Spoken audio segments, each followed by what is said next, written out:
आप सभी को मेरा नमस्कार। मैं विकास शर्मा, ज्योतिष आचार्य। आप सभी दर्शकों को अपने YouTube चैनल जिसका नाम है एस्ट्रोलॉजी टीचिंग बाय विकास शर्मा बहुत बहुत स्वागत करता हूं। आज जो विषय लेकर आया हूं उससे आने से पहले वो दर्शक जो मेरे चैनल से आज जुड़े हैं उन सभी दर्शकों का मैं बहुत बहुत स्वागत करता हूं और उनको बताना चाहता हूं ये ज्योतिष के ऊपर एक सीरीज मैंने स्टार्ट की है और सरल शब्दों में मैं ज्योतिष को आप सभी लोगों तक पहुंचाने का प्रयास करूंगा। आप बस मेरे साथ जुड़िए और अगर आप नए हैं तो मेरी पुरानी जो मैंने सीरीज डाली है बेसिक के ऊपर आप जाके उन वीडियो को देखना शुरू करें। अगर आपका ज्योतिष में थोड़ा सा भी रुझान है तो आप उनको देखना शुरू करेंगे तो ज्योतिष आपको समझ में आना शुरू हो जाएगा। एक दैविक विद्या है, एक दैविक विज्ञान है और जो दर्शक ज्योतिष का ज्ञान रखते हैं वो मेरे साथ जुड़कर अपने ज्ञान में वृद्धि कर सकते हैं। मैं उनका बहुत बहुत स्वागत करता हूं। चलिए, आज जो मैंने टॉपिक स्टार्ट किया है ये बहुत महत्वपूर्ण टॉपिक है। देखिए, ज्योतिष में सबसे इंपॉर्टेंट पार्ट क्या होता है? फलित। अब यहां से हम फलित को समझेंगे, प्रेडिक्शन को समझेंगे। तो सबसे पहले हम क्या समझेंगे? हम जानेंगे घरों के बारे में। आपने बहुत सुना होगा ज्योतिष आचार्य जो बैठ के बात करते हैं कि इस घर में ये प्लैनेट बैठा है, फला घर में कोई प्लैनेट बैठा है। तो इनका मतलब क्या होता है घरों का? देखिए, कुंडली आपने ऐसी देखी होगी। आप सभी का जो है अपना अपना हॉरोस्कोप होगा। जब बच्चे का जन्म होता है हमारे धर्म के अंदर तो सबसे पहले हम पंडित जी के पास जाते हैं जहां वो हमको टेवा या जन्म कुंडली, जन्म पत्री हमारा बना के देते हैं। तो उसमें कुछ ऐसा आपको दिखाई देती है, इमेज ग्राफ दिखाई देता है। इसको कुंडली कहते हैं। इस कुंडली के अंदर 12 डिवीजन होती है। ठीक है, देखिए ये 12 भाग में डिवाइड होती है कुंडली या हॉरोस्कोप या पत्रिका। ये 12 भागों में डिवाइड होती है। 12 भाग क्या है? हमारे जीवन, संपूर्ण जीवन के, यानी जीवन आरंभ से लेके और जीवन के मोक्ष तक, मृत्यु तक कि जितनी जीवन के अंदर बातें हैं, सांसारिक, आध्यात्मिक, उन सब बातों का लेखा जोखा हमें इससे मिलता है। इन 12 भागों में डिवाइडेड है, समाहित है। तो आज इन्हीं भागों को समझेंगे, क्या क्या भाग होते हैं ये। तो कोई इनको भाव कहता है, हिंदी में इनको भाव कहते हैं, घर कहते हैं, खाना कहते हैं, हाउस, इंग्लिश में इसको हाउस कहते हैं। तो इतने सारे शब्दों से इनको संबोधित करते हैं, इनकी संज्ञा होती है। ठीक है, तो कौन कौन सी संज्ञा होगी? घर कह देते हैं इनको, खाना कह देते हैं, भाव कह देते हैं और इंग्लिश में इनको हाउस कहते हैं। तो इन हाउस का मतलब क्या होता है वो आज समझेंगे। आज पहले घर के बारे में बात करूंगा। मैंने बताया ना 12 भागों में डिवाइडेड है, 12 घरों में डिवाइडेड है, 12 भावों में डिवाइडेड है। तो ये भाव क्या बतलाते हैं, ये भाव क्या इंडिकेट करते हैं? तो इसको समझे बिना आप ज्योतिष को नहीं समझ सकते। ये ज्योतिष का फलित का बेसिक पार्ट स्टार्ट कर रहा हूं मैं आज। तो मेरे साथ जुड़िए, बहुत सरल शब्दों में मैं आपको बताऊंगा कि ये है क्या। तो सबसे पहले तो ये 12 भागों में डिवाइड होता है और इसकी गणना जो करते हैं वो कहां से शुरू होती है? यहां से शुरू होती है। देखिए, कुंडली में ये 4 जो आपको दिखाई दे रहे हैं ये केंद्र स्थान कहलाते हैं और इसमें भी जो ये वाला स्थान है ये दिशाओं को भी इंगित करता है। ये पूर्व दिशा है, इसके सामने वाली पश्चिम दिशा, ये उत्तर दिशा या दक्षिण दिशा।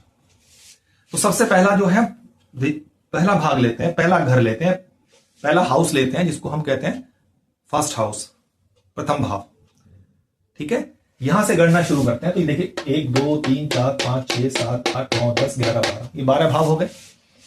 ठीक है, अब इन 12 भावों में से आज हम पहले भाव का मतलब समझेंगे, क्या होता है पहला भाव। ठीक है, उसको समझ लेते हैं। पहला भाव क्या होता है? इसको अलग अलग नामों से हम जानते हैं। इसको अनेक ज्योतिष आचार्य अलग अलग संज्ञा देते हैं। कोई इसको लगन कहते हैं, कुछ केंद्र और त्रिकोण भी कहते हैं। ठीक है, जीवन का आरंभ यहीं से ही होता है। जब हमारा जन्म हुआ होगा तो जन्म से संबंधित जो जो बातें हमें समझनी है या देखनी है वो सब यहीं से देखी जाती है।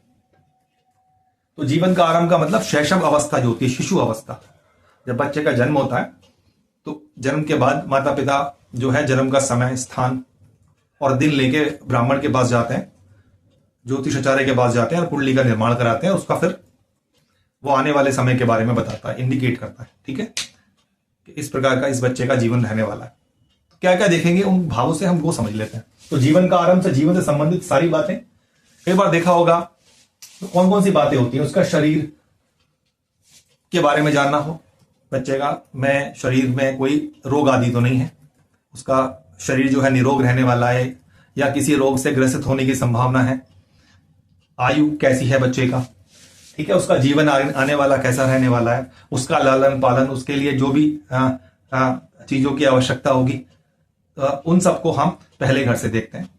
उसके माता पिता का स्टेटस कैसा होगा, उस बच्चे का व्यक्तित्व कैसा होगा, उसका रंग रूप कैसा होगा, उसके जीवन में सामान्य सुख दुख है, दुख ज्यादा है सुख है या सुख ज्यादा है, तो किस प्रकार का है उसका जीवन, वो हम पहले भाव से जानते हैं। मान सम्मान, यश अपयश, अपमान, ये सब चीजें हम पहले भाव से देख लेते हैं।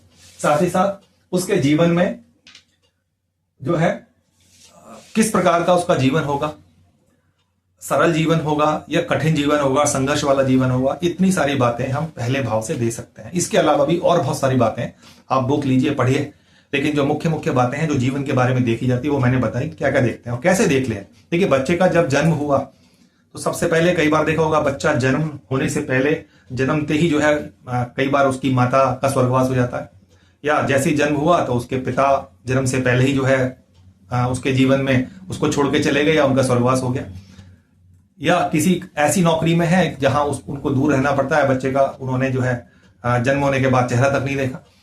तो ये सब चीजें उसके भाग्य से जुड़ी होती हैं। तो किस प्रकार का उसका भाग्य रहने वाला है, किस प्रकार का उसका प्रारब्ध था, उसको जन्म के बाद जो है जो लालन पालन में जो सहूलतें मिलनी चाहिए, क्या वो सहूलतें उसको मिलेंगी आसानी से या नहीं मिलेंगी, उसकी शिक्षा कैसी होगी, उसके आचार विचार कैसे होंगे, उसके अंदर कितनी सौम्यता है, कितना एग्रेशन है, ये सब चीजें, और कितनी उसकी मानसिक स्थिति कैसी है, उसमें बुद्धि की कितनी मात्रा है, ज्ञान की कितनी मात्रा रहने वाली है, उसकी शिक्षा किस प्रकार की है। तो इतनी सारी बातों को हम पहले भाव से जान पाते हैं। आप समझ रहे हैं ना। तो ये सब बातें हम पहले भाव यानी इस भाव से जान पाते हैं। इस भाव का हम अच्छे से अध्ययन करते हैं। इस भाव में बहुत सारी चीजों को देखा जाता है। ये एक सामान्य हम चर्चा है। आज मैं आपको, क्योंकि आप लोग मेरे साथ मिलकर ज्योतिष को समझ रहे हैं, तो उस लिहाज से मैंने जो है इसको बताने का प्रयास किया। जब एडवांस होगा तो मैं आपको बताऊंगा किस प्रकार से देखते हैं, किस प्रकार से समझते हैं इसको। तो आज जो आपके लिए जानने योग्य बात है वो ये सारी बातें हैं कि हम इन सारी बातों को देख पाते हैं जीवन के अंदर इस पहले भाव से। ठीक है। और अपने अध्ययन को आप और बढ़ाएं।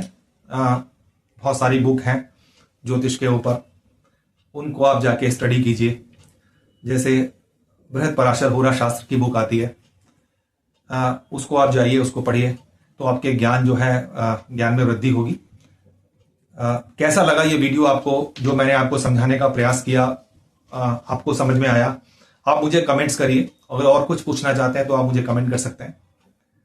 अगर वीडियो अच्छा लगा तो इसको लाइक कीजिए और शेयर कीजिए। देखिए, शेयर करना बहुत जरूरी है। शेयर करेंगे तो और भी लोग जो है मेरे साथ जुड़ पाएंगे और हम ज्योतिष को सरल शब्दों में सीख पाएंगे। ज्योतिष एक कोई किसी प्रकार के टोने टोटके वाली विद्या नहीं है। जीवन में उपाय के तौर एक इंपॉर्टेंट बात बताता हूं, सब चीज का उपाय ज्योतिष में संभव नहीं है। जीवन में जैसे हमारा जन्म हमारे हाथों में नहीं था, ऐसी मृत्यु भी हमारे हाथों में नहीं होती है। एक दिन सबको इस जीवन को छोड़ के जाना है। वो कोई एक क्षण होगा जिसमें हमारी मृत्यु होगी। तो हमको बिल्कुल भी डरने की आवश्यकता नहीं है। जीवन में हर व्यक्ति को संघर्ष भी करना पड़ता है। तो ये सारी बातें जो है अवश्यंभावी है, तो इनसे बिल्कुल डरने की आवश्यकता नहीं है। ठीक है, बस आप मेरे साथ जुड़िए। जैसा मैंने आपको बताया समझाया है, इसको आप और ध्यान से पढ़ने का प्रयास करेंगे। और एक इंपॉर्टेंट बात जो मैं अभी आपको बताना भूल गया, वो भी मैं बता देता हूं। देखिए, ये भाव जितना अच्छा होगा, जितना स्ट्रांग होगा, जीवन उतना ही आपका सरल होगा। और अगर ये भाव आपका खराब है तो जीवन आपका संघर्षों से भरा होगा। मैं ये नहीं बोल रहा हूं कि आपको कुछ नहीं मिलेगा, लेकिन संघर्ष जीवन में बहुत ज्यादा होंगे। और अगर ये भाव आपका मजबूत है तो आप संघर्षों को चीरते हुए आगे विकास की ओर अग्रसर होंगे। तो इन्हीं शब्दों के साथ अपनी वाणी को विराम देता हूं। वीडियो अच्छा लगा तो उसको लाइक कीजिए, शेयर कीजिए और चैनल को सब्सक्राइब कीजिए। मेरे साथ जुड़िए। हम सब लोग मिलकर ज्योतिष में जो मिथक है उनको तोड़ने का प्रयास करेंगे, अंधविश्वास को दूर करेंगे। मेरा चैनल का नाम है एस्ट्रोलॉजी टीचिंग बाय विकास शर्मा, उसको सब्सक्राइब कीजिए। मिलता हूं नई वीडियो में अगले बातों के साथ। तब तक के लिए नमस्कार।